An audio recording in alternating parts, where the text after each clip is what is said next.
Ako si Francis Riudique at narito ang mga napapanahong balita.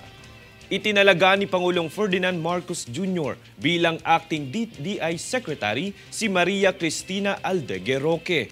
Ito ay matapos ang pagbitiw sa nasabing pwesto ni Alfredo Pascual nitong ikalawa ng Agosto. Si Roque ay ang Undersecretary ng DTI sa larangan ng Micro, Small and Medium Enterprise o MSME Development Group.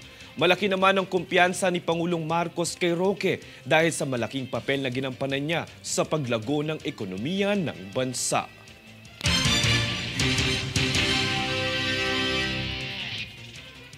Samantala, alinsunod sa inisyatibong magkaroon ng isang zero waste management na syudad, nakipagpulong ang MMDA sa iba't ibang partner recyclers mula sa pribadong sektor upang magkaroon ng masinsinang pagpaplano at pangmatagalang solusyon sa mga basura sa Kamaynilaan. Isa sa mga nais na solusyonan ng mga stakeholder ay ang malawakang pagbaha na umiiral tuwing tag-ulan sa Metro Manila. Isa sa mga nakikitang butas sa suliraning ito ay ang kawalan ng disiplina ng ibang mamamayan dahilan ng pagbabara ng mga basura sa mga daluyan ng tubig na nagdudulot ng pagbaha. Target ng mga partido na makamit ang Road to Zero Waste Management sa buong komunidad ng Metro Manila sa pamamagitan ng mga recycling and waste management initiatives na kanilang isinusulong.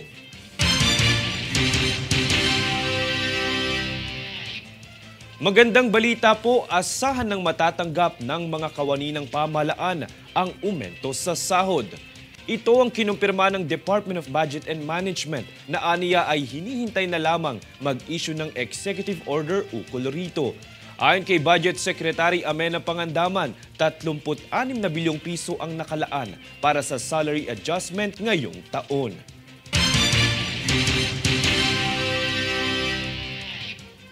Kami ang boses ng pagbabago.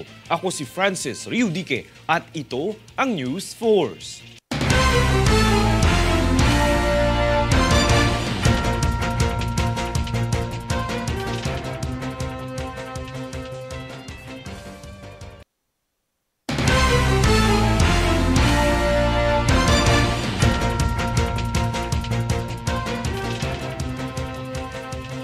Ako si Francis Riudique at narito ang mga napapanahong balita. Magkasunod na tinamaan ng malakas na lindol ang Surigao del Sur at Davao Oriental nitong Sabado, 3 ng Agosto. Nauna nang naitala alas 6:22 nitong umaga ang magnitude 6.8 na lindol sa Lingig, Surigao del Sur. Sumunod naman rito ang pagyanig ng magnitude 5 sa Catil, Davao Oriental alas 7:36 ng umaga. Bagamat walang inaasahang danyo sa parehong lindol, pinag-iingat pa rin sa posibleng aftershocks ng mga ito. Pareho ring tectonic ang pinagmulan ng lindol, samantala wala ring banta ng tsunami sa bansa matapos ang nasabing mga pagyanig.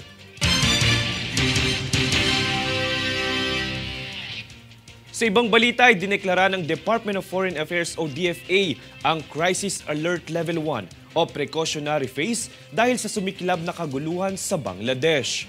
Ito ay buhat ng pagprotesta ng mga estudyante noong nakaraang buwan na dahil sa mga umano'y mga kontrobersyal na reforma sa sistema ng job quota sa Bangladesh na nagresulta sa sagupaan ng mga otoridad at ilang daang kataong kalahok sa rally. Kaugnay nito, pinag-iingat ng DFA ang mga Pinoy sa Bangladesh na manatiling alerto at makipag-ugnayan sa Philippine Embassy sa Dhaka sa pamamagitan ng email address at emergency hotline na nakatala sa inyong TV screen.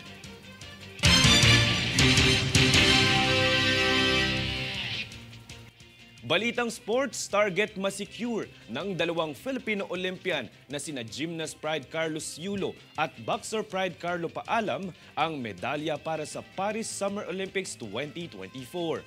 Nakatakdang sumalang sa laro ang Tokyo Olympics silver medalist na si Paalam ngayong araw, alas 9:46 ng gabi oras sa Pilipinas.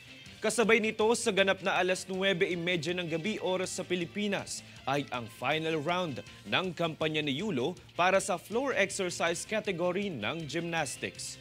Samantala, bukod kay paalam, ay inaasahan ding makasungkit ng medalya sina Filipina Olympian boxer Nesty Petesio sa laban nito bukas para sa quarterfinals ng Women's Featherweight at boxer pride Ira Villegas para naman sa Women's Flyweight sa kaparehong araw.